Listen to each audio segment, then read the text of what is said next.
요 기지권은 29회 때도 나왔었고 자주 나옵니다. 장사법하고 같이 묶어가지고. 자, 보시죠. 387페이지 토지거래 허가. 우리 아까 배운 거죠. 일단 그 토지거래 허가 관련해가지고 뭐 판례들이 나오는데 두고 유동적 무효고. 그죠? 그러니까 토지거래 허가를 조건으로 계약을 체결할 수는 있죠. 그래서 1번에 보면 허가받을 것을 전제로 체결된 계약은 허가를 받을 때까지 유동적 무효 상태다. 그럼 이제 허가받게 되면 유효가 되는 거고 아니면 확정적 무효가 되는 거죠. 그리고 중간 생략 등기에 대한 중간 생략 등기의 최종 매수인으로의 최초 매도인과의 협의에 의한 경우를 하더라도 유효다 무효다? 예, 무효고 강행 규정입니다. 이거 그런 내용들입니다. 그래서 관련된 판례도 한 번쯤 예전에 언급된 적은 있는데 어쨌든 한번 그냥 보시는 걸로 좋게요. 넘어가요. 그리고 허가 신청 절차 제목 봐봐요. 허가 신청 절차에 대한 매도인에게는 협력 의무가 있죠. 서로서 구할 수 있다라는 거. 그 다음에 이번에 보니까 계약 체결 당시 당사자 사이에 일방이 토지거래 허가를 받기 위한 협력 자체를 이행하지 아니하거나 허가 신청에 이르기 전에 매매 계약을 철회하는 경우에는 약정을 유효하게 할 수 있다. 뭐 이런 정도. 이런 질문들 판례들이 지금까지 30번 시험 치는 동안에 한 2번 나왔습니다. 그러니까 이런 게 있구나라고 아셨죠? 판례가 이런 게 있다라고 한 번씩 보시면 돼요. 그 다음에 계약금 해제도 가능하죠. 가능하다는 게 포인트고요. 그 다음에 유동적 무효 상태에서 계약금 등을 그러니까 확정적 무효가 되지 않았죠. 그러니까 이행의 의무도 없는 거예요. 반대로 부당이득 반환의 의무도 있다 없다? 없다라는 얘기입니다. 그 다음에 토지 이용계획 공법상 이용제한 거래 규제를 확인하기 위한 기본 공부가 뭘까요? 토지 이용계획 확인서입니다. 그죠? 예. 그리고 동그라미 1번에 그 4번째 줄 뒤에 지역, 지구, 구역 등의 명칭을 쓰는 모든 것을 확인할 수 있다 없다? 없다라는 거. 그리고 공부상으로 확인이 안 되는 건 뭘 통해서? 예. 그래서 이왕 나온 김에 우리가 설명서 관련해 가지고 일단 토공 있잖아. 그죠? 토공 딱 보면 일단은 요거 임대차의 경우에 뭐 할 수 있다? 생략할 수 있습니다. 그리고 설명서 작성 시 사식 있죠? 사식에는 있어 없어요? 기재 항목이 아니라는 거 지금 머릿속에 들어옵니까? 토공은 임대차 계약의 경우는 뭐다? 생략할 수 있고 반드시 기재할 항목이 아니라는 거. 설명서 작성하는 경우에 1번 1식, 2식, 3식에는 나오는데 4식에 있다 없다? 없다라는 거 그죠? 그리고 토공을 확인하는 방식이 있잖아요. 방식이 4개 있는데 일단은 기본적으로 자주 오는 게 시군조례에 있습니다. 그죠? 건폐율, 용적률 상한이 있었죠. 그 다음에 개업공인중개사가 직접 조사 확인하는 항목들 도시군 계획시설, 지구단위 계획구역, 그 밖에 도시군 관리 계획 같은 거. 그 다음에 토지 이용 계획 확인서 있죠. 토지 이용 계획 확인서. 이게 기본 공부입니다. 토지 이용 계획 확인서. 그러니까 지금 요 2가지 항목 있잖아요. 제외하고 토지 이용 계획 확인서를 통해서 확인합니다. 그리고 이 공부상으로 확인이 안 되는 건 뭘 통해서? 부동산 종합정보망입니다. 부동산 종합정보망을 통해서 이렇게 해서 4가지 경우를 얘기합니다. 이거. 자, 그러면 다음 페이지 390페이지 보니까 아까 보신 게 있는데 1번에는 4번째 줄에 지역, 지구, 구역 등의 명칭을 쓰는 모든 것을 확인할 수는 없다. 그죠? 2번은 뭐하세요? 그러니까 반드시 이제 확인하는 건 아니고 그 다음에 4번 보면 4번 확인도면 보이죠? 확인도면이라 할 때 자, 2번째 줄 참고도면으로서 법적 효력이 없고 측량 등의 목적으로 사용할 수 있다 없다? 없다라는 거. 그 다음에 5번에 보시면 지역, 지구 등에서의 행위 제한 내용은 커 자르시고요. 딱 자르고 3번째 줄 신청한 경우에만 제공되며 신청 토지에 대하여 제공된 행위 제한 내용 외에 모든 개발 행위가 법적으로 보장되는 것은 아니다. 그러니까 행위 제한이라고 언급되는 것은 이런 대표적인 제한이 있다라는 사실이지 지금 언급하고 있는 제한 말고는 다 허용돼 이런 의미는 아니라고요. 지금 5번 보고 있죠? 네, 그 정도. 그 다음에 농지법 가겠습니다. 농지법은 우리가 토지거래 허가 그러면 대표 숫자가 뭐였죠? 5였고 농지법은 대표 숫자가 3입니다. 3. 일단 자 그러면 첫 번째 농지의 개념도 자주 묻는 지문 중에 하나입니다. 1번에 보니까 전답 과수원 기타 지목 이하 불구하고 줄 거죠. 실제 토지 현상 요거 줄 거고요. 그리고 농지인 것 해가지고 쭉 나옵니다. 그러니까 일단 지목이 뭐게요? 전답 과수원이죠. 근데 전답 과수원이 지목이면 이건 실제 농작 경영에 이용되지 않아도 뭐다? 농지입니다. 근데 이제 2번에 보세요. 지목이 전답 과수원이 아닌 토지죠.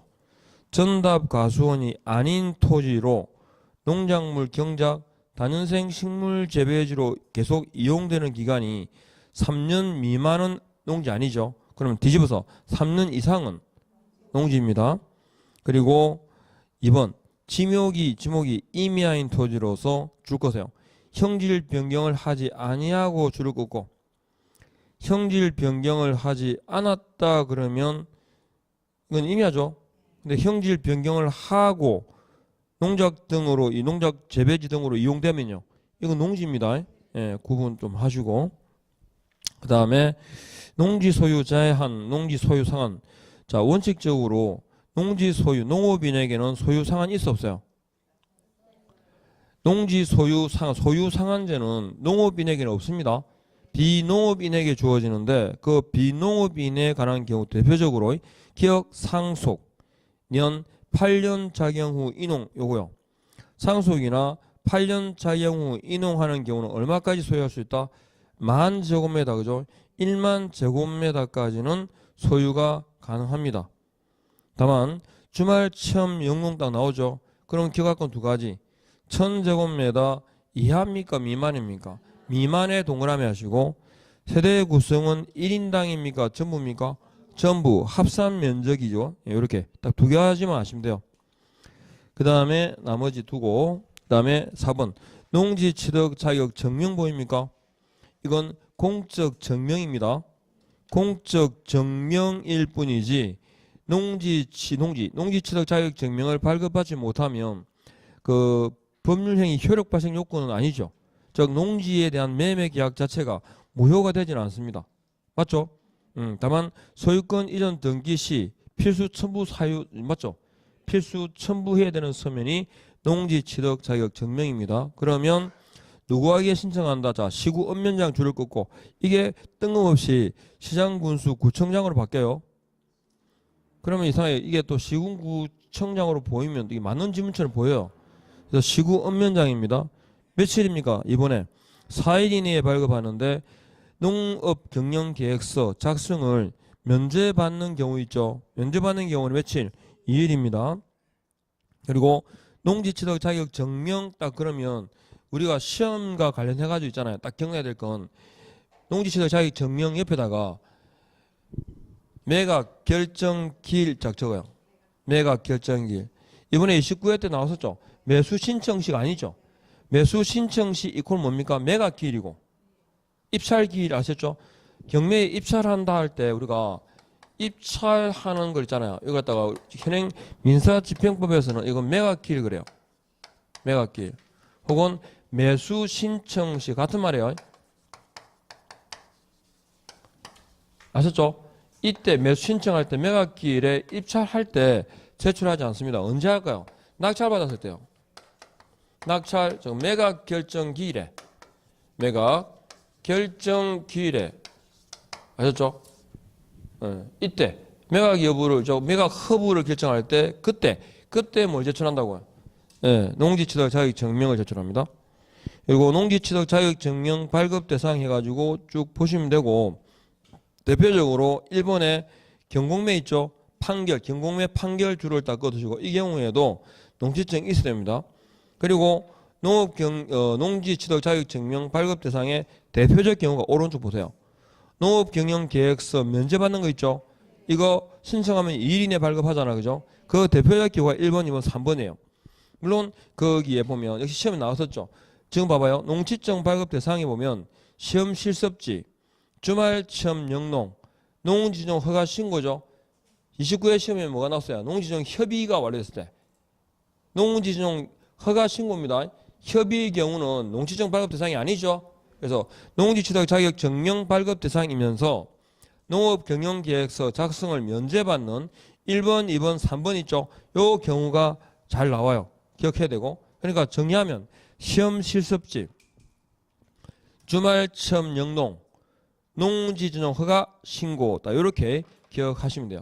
그리고 농지의 7번 위탁 경영은 불가죠. 원래 농지의 위탁 경영은 허용되지 않습니다. 다만 1번 징집 있죠. 군대 가는 거. 그러니까 대표적으로 나오는 경우가 뭐냐면 거기 2번하고 4번이에요. 국외 여행과 질병 치료 등을 목적으로 할 때 몇 월이에요?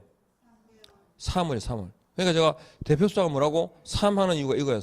3개월 이상 하는 거예요. 됐죠? 예외적으로 국외 여행하고 질병 치료 등을 목적으로 했을 때 그때도 3개월이 나온 적이 있어요. 그 다음에 농지 임대차 그럴 때 자 1번에 줄 거세요. 서면계약. 농지 임대차 계약 사용대차는 뭐라 한다? 서면계약 원칙 줄을 딱 거세요. 서면계약 원칙. 그리고 2번에 보면 시군구 면장 확인 있죠. 확인 받고 뭐 했을 때 농지를 인도받은 경우에는 이건 이제 주택임대차나 상가임대차에서 그거하고 똑같아요. 뭐 예, 주인 그 대항 요건 있죠. 하고 똑같아요. 다음 날부터 효력이 생긴다. 그죠? 그리고 숫자가 봐요. 3번에 몇 년 이상 임대차 기간 3년 이상 그러죠. 그러니까 주임법 상임법 있잖아요. 그죠? 최단 기간 제한이 있죠. 상임법 1년, 주임법 2년, 농지 3년 이렇게요. 그 정도. 나머지 두고 갑니다. 가십시오. 그 다음에 9번 농업 경영에 이용하지 않는 농지 등의 처분 의무가 있는데 농지 소유자는 사유 발생한 날부터 몇 년? 1년 이내에 해당 농지를 처분해야 된다라고 되어 있고 2번 처분 안 하면 6월 이내에 처분 명령 있죠? 처분 명령을 할 수 있습니다. 그리고 위반하게 되면 저기 밑에 4번에 보니까 해당 농지 토지 가액의 얼마? 100분의 20에 해당하는 이행강제금을 어떻게 해요? 예, 이행할 때까지 그죠? 이행할 때까지 부과할 수 있습니다. 그리고 5번에 보니까 뭐라 돼 있어요? 매년 1회 돼 있죠? 매년 1회 이렇게 여기까지 보시고 넘어갑니다. 그 다음에 401페이지 보면 401페이지에 아이다 원리가 있습니다. 뭐가 아이라는 거예요 이거? 하이드 아니라는 거요. attention 있죠? attention 그 다음에 interest 그 다음에 desire하고 행동 액션까지 해가지고 머리글을 따서 아이다 원리. 지금은 뭐 아이다스 원리라고 하면 satisfaction까지 만족까지 하여튼 이런 게 있어요. 그러니까 아이다의 개념 구매자의 뭐까지 심리적 발전 단계 아셨죠? 넘어가고 그 다음에 아이다의 내용에서 뭐 조금 보시면 자 광고 그럼 뭐겠어요? 주목이죠. 그러니까 1번의 주목 옆에 저 끝에 부동산의 특징과 개요를 설명한다. 이 특징과 개요 주목 단계입니다. 그 다음에 2번 흥미 있죠. 흥미를 유발시킨다 그럴 때는 구체적으로 설명되어 있습니까? 그러니까 특징의 중점 부각 요거 줄 겁니다. 맨 앞에 있는 거. 특징을 중점적으로 부각한다. 요새 선전에 최근에 굉장히 많이 나오는 사람 누군지 아세요? 갑자기 많이 늘었어요. 손흥민이. 예, 손흥민. 예, 손흥민. 손흥민 갑자기 많아졌대요. 샴푸하고 면도하고 또 뭐 있더라? 은행 띄고 시계 차고 뭐 또 뭐 있었는데? 아이스크림 순이래요. 아이스크림 뭐 이렇게 막 춤을 추면서 대목입니다. 대목. 예, 물 들어왔을 때 배저에 야 이런 말을 여기서 들어보네. 예, 하여튼 그 친구가 하여튼 기록을 세우고 있죠. 진짜 걔는 아마 이제 그 토트넘 구장이 안 없어지는 한에는 계속 기록 남아 있을 거예요, 그죠? 그 구장을 새로 개장해가지고 첫 골을 지가 넣었잖아요. 그러니까 대단한. 자, 길이 이제 남았겠죠.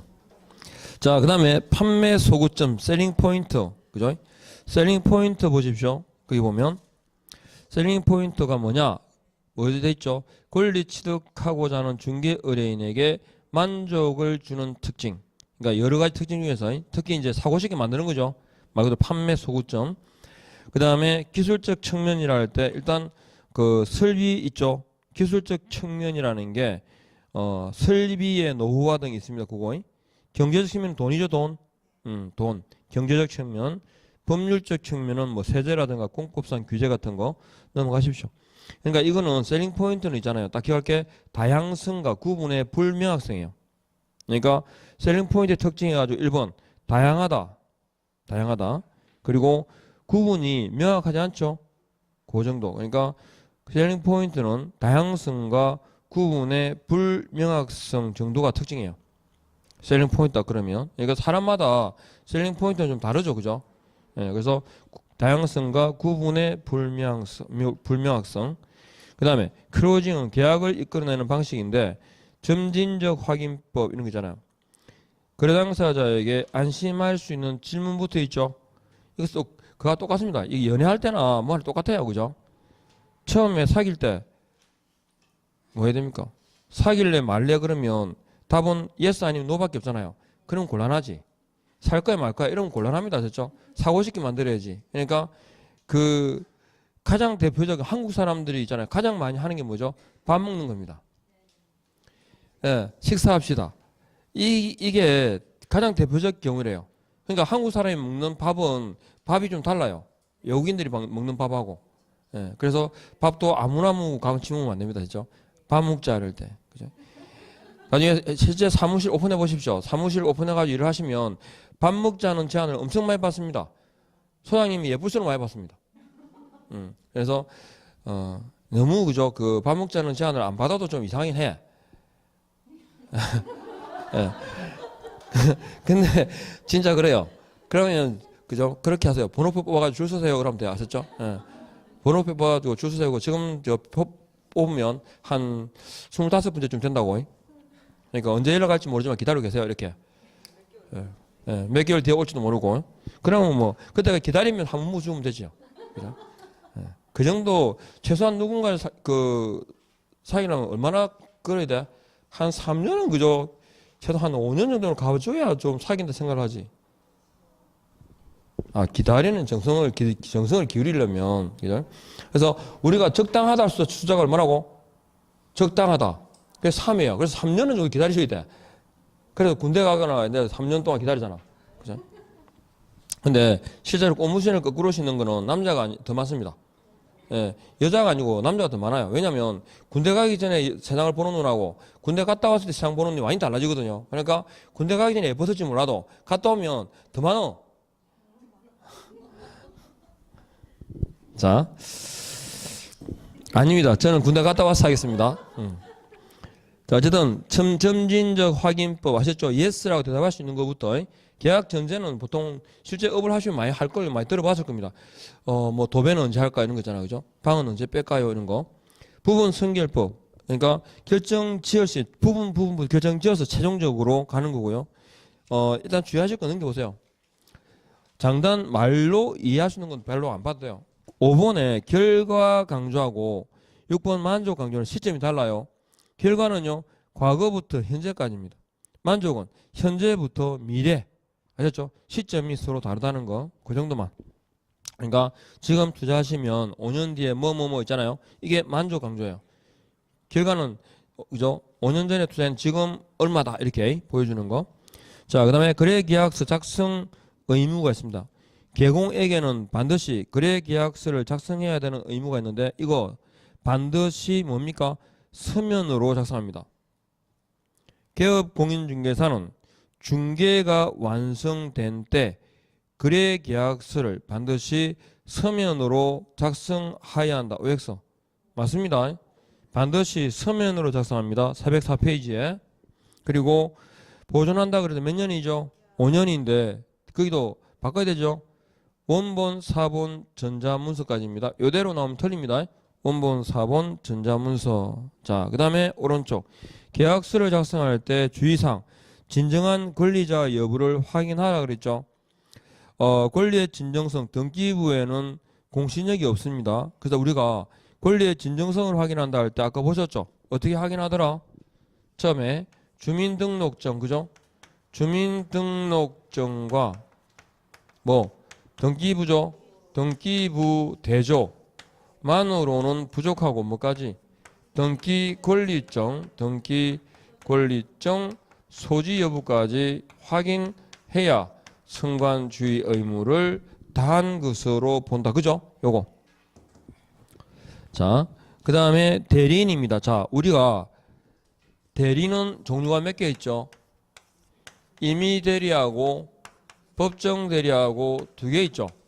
그러니까 대리의 종류가 2가지니까 확인하는 방식도 2가지입니다.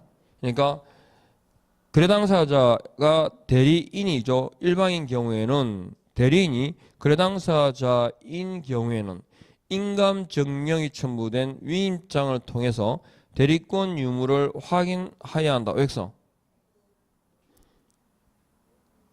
제가 뭘 여쭤보는 거죠? 거래 당사자가 대리인인 경우에는 인감 증명이 첨부된 위임장을 통해서 대리권 유무를 확인해야 한다. 여기서 X입니다. 제가 대리 종류 몇 개 있다고 그랬죠? 2개. 지금 말씀드린 내용은 임의 대리일 때입니다. 법정 대리는요, 가족관계 등록부를 통해서 확인합니다.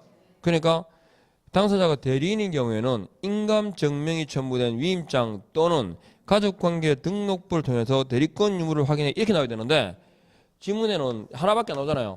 임의 대리의 경우만 지금 언급하고 있잖아. 그래서 틀린 거예요. 자, 대리인 확인 거래 가지고 1번 매도 의뢰인의 임대 대리인과 계약을 체결할 때 그러면 2번째 줄 있죠.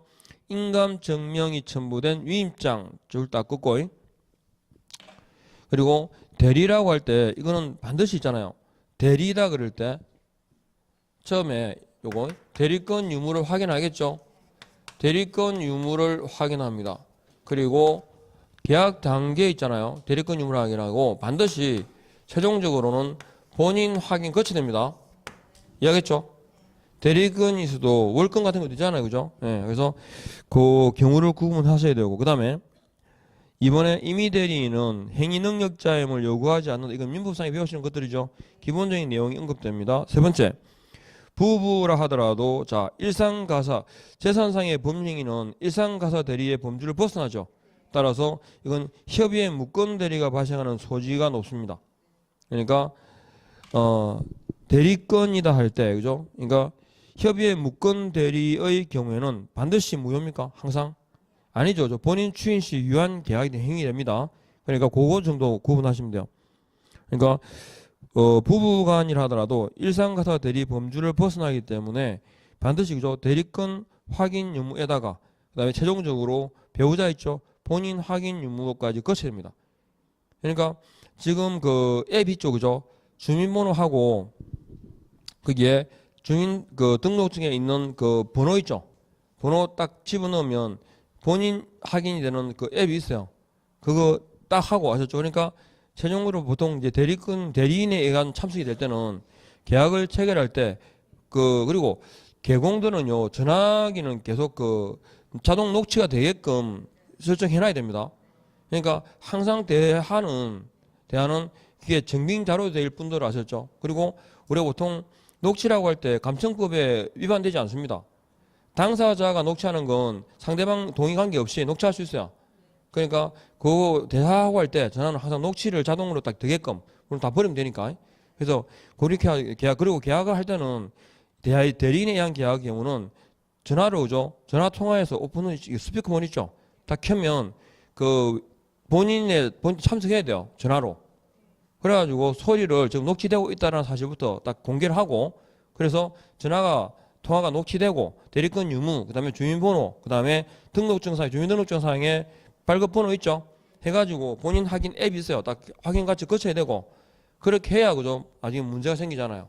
그러니까 대리인일 때 이제 확인하는 기본적인 그런 내용이 그래요. 그리고 4번에 보니까 대리권 없는 자와 계약을 체결했을 때 있죠? 예, 개공이 배상 책임을 부담해야 되는 경우들이 있습니다. 그리고 5번에 법정 대리는 뭐다 있죠? 법정 대리인 여부는 가족관계 등록부 등을 통해서 그러죠. 그리고 피성년, 피한정 후견인의 경우에는 후견 등기 사항 증명서 있죠.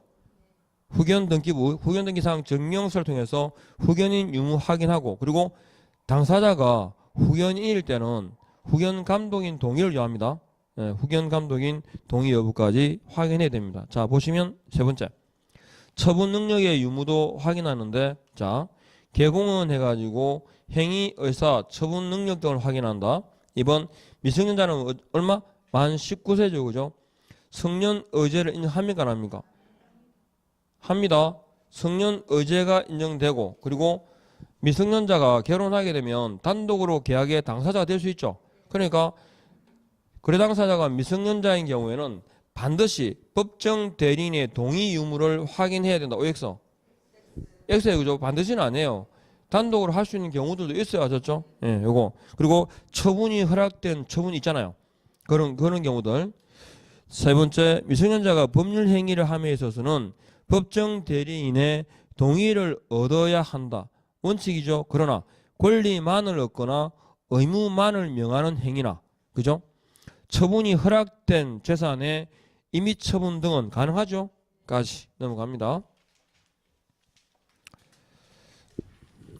그리고 다음 페이지 보면 친권자의 경우에는 공동으로 친권을 행사할 수 있고, 밑에 후견인이 미성년자의 대리권을 행사할 때는 친족회 동의 여부 등 있죠? 보시고. 그 다음에 네 번째, 개공이 행위 능력 없는 자와의 계약을 중개하는 경우에는 누구랑 계약한다? 법정 대리인과 계약하거나 법정 대리인의 동의를 받아 계약 체결을 중개하는 게 맞습니다. 그러나 밑에 보면 우리가 뭐 후견인 동의 중 해가 나오는데 피성년 후견이 있죠. 피성년 후견인과의 계약은 누구랑 한다? 대리인과 계약해야 됩니다. 아셨죠? 그러니까 법정 대리 동의 상관없이 후견인과 계약을 해야 된다. 그러니까 동그라미 6번에 두 번째 줄 뒤에 꺼놨어요. 피성년 후견인은 그 후견인이 직접 법률 행위를 대리해야 된다. 아셨죠? 동의라는 게 없습니다. 그 다음에 4번 법인과 계약을 체결할 때는 법인격 유무라든지 그 다음에 대표의 처분권 유무를 확인해야 되겠죠. 뭘 통해서? 법인 등기 사항 증명서를 통해서 확인합니다. 됐고, 그 다음에 재산의 공동 소유 형태에 따라서 나오는데 1번 공유 있죠. 공유 지분은 자유롭게, 공유물은요 저는 동의를 요한다. 됐습니까? 그래서 1번에 두 번째 줄까지 딱 기억해 두시고, 그 외의 내용들은 민법상의 내용인데 가끔 언급될 때도 있긴 있어요. 그 다음에 합유는 이건 동업이죠. 그러니까 합유 지분, 합유물 처분은 저는 누구? 합유자 저는 동의를 요한다. 요거 기억하시고, 총유의 경우에는 자 지분은 인정하지 않죠. 다만 그 처분에 총유물의 처분에 대해서는 뭐다? 공유자 저 총회를 거쳤는지 사원총회 결의가 있어야 한다. 그러니까 내 위에 다섯 번째 보십시오. 정관 기타 규약에 의하고 규약이 없으면 사원총회 결의에 의한다. 그리고 사원총회 결의에 의하지 않은 처분은요 무효다까지. 그러니까 문중재산 처분을 의뢰받았을 때 개업 공인중개사가 우선적으로 확인할 사항이 뭘까요? 사원총회 결의 여부입니다. 그죠? 문중종회 결의를 거쳤느냐. 6번 상속의 경우는 보통 공동상속이죠. 공동상속의 경우에는 누구? 상속인 전원 또는 그 위임받은 자와 계약을 해야 됩니다. 그러니까 위에서 네 번째 줄 처분에 상속인 전원 동의가 있어야 하므로 있죠.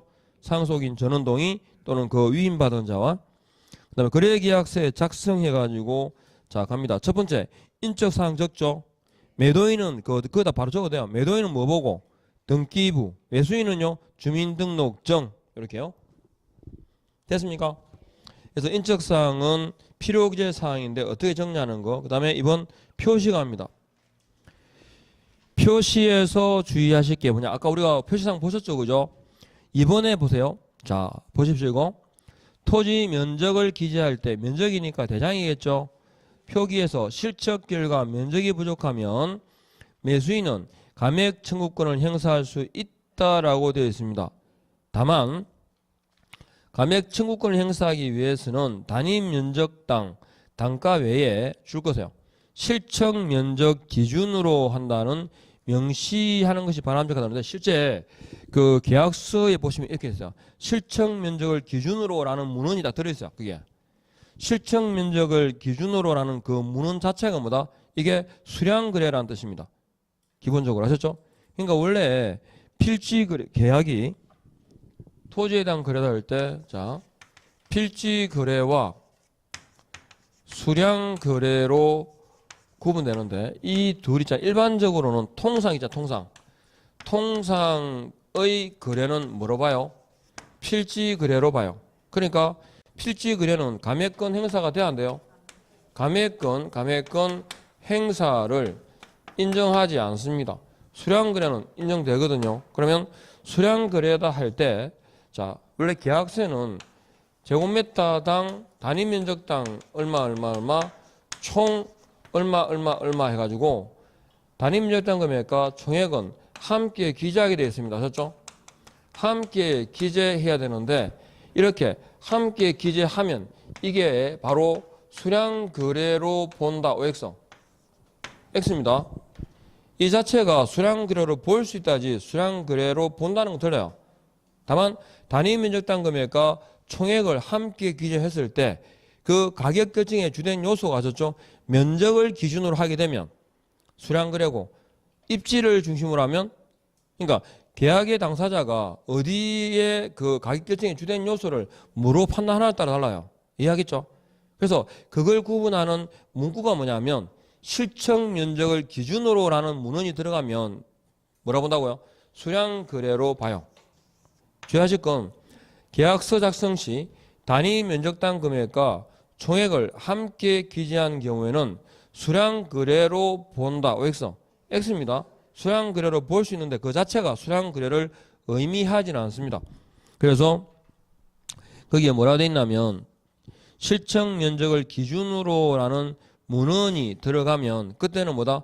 수량 거래로 본다. 이렇게 되어 있어요. 그리고 밑에서 세 번째 줄, 목적물과 대금은 반드시 계약 체결 당시에 구체적으로 특정되어야 한다. X죠. 특정될 필요가 없고 그냥 그 방법과 기준만 정해져 있으면 됩니다. 그러니까 어떻게 시험에 나올지 아시겠죠? 예, 그래서 계약 목적물과 대금은 반드시 계약 체결 당시에 구체적으로 특정하여야 한다. X. 아셨죠? 다 기억하시고. 그 다음에 계약일도 중요한 내용 중 하나죠. 그 다음에 금액을 적는데 거래 금액과 계약금 등 그 지급에 관한 사항 나오는데 항상 그죠? 증거금으로서의 의미를 갖습니다. 주의하실 건, 위약이냐 해약이냐에 관해서 특약이 없으면 뭐라 본다? 해약금 추정입니다. 그러니까 약정이 없을 때 위약이냐 해약이냐에 관한 특약이 없을 때는 뭐라고? 해약금 추정입니다. 그죠? 예. 요거. 그리고 위약금에 관한 내용까지 이건 뭐 다 보시는 내용이고, 그 다음에 넘겨보십시오. 410페이지. 중도금 지급은 이행 착수죠. 따라서 배액을 상환하더라도 계약을 해지할 수 있다 없다?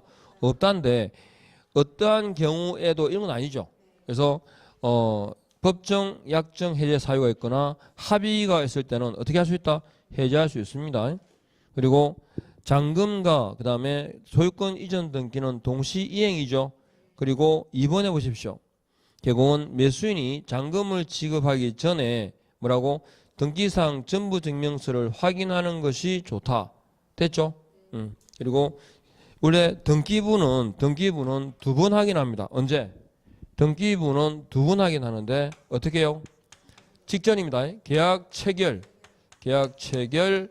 직전에 확인하고, 잔금 교부 직전에 다시 확인해야 된다. 아셨죠? 두 번. 김도 두 번 굽죠.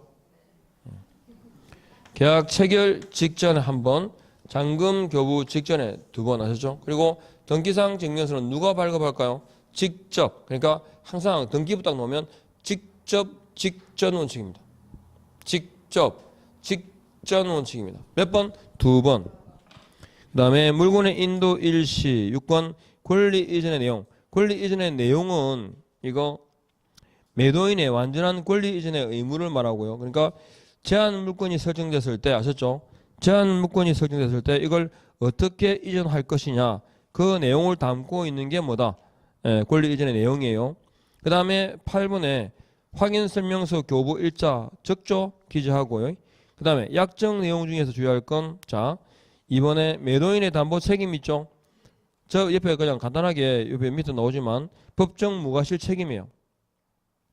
매도인의 담보 책임이 뭐라고? 법정 무과실 책임이다. 법정 무과실 책임이라는 말은 무슨 말일까요? 계약서상의 기재 유무를 떠나서 그죠? 매도인에게 담보 책임을 물을 수 있다 없다? 있다. 왜? 법정이니까. 다만 강행 규정이 아니라 임의 규정이니까 뭐 할 수 있어요? 당사자 특약으로 뭐 할 수 있다? 배제할 수 있어요. 이해하겠죠? 배제할 수 있지만 일단 법정 책임이고 무과실 책임입니다. 그 다음에 매매 비용 닦아시면 매매 비용은 첫 번째 줄 쌍방 균분줄을 닦으세요. 매매 비용은 어떻게 부담한다고? 쌍방이 균분하게 그러면 매매 비용의 종류 있죠? 청량비, 감정비, 인지대, 공정서, 작성비 등등등 나옵니다. 감정비, 청량비 하죠? 근데 밑에 적어요. 중개보수 적어요. 매매 비용에는 중개보수가 포함된다 안 된다? 포함됩니다. 중개보수 아셨죠? 매매 비용이에요. 매매 비용은 저 쌍방이 균분하게 부담하고 주의하실 건 중개보수는 매매 비용에 들어가는데 부담자가 누굽니까? 각각입니다. 그게 차이점이죠. 균분 부담하는데 매매 비용 중 중개보수는요 쌍방이 어떻게 각각 부담한다 이렇게 정리하시면 됩니다. 좀 쉬었다 하겠습니다.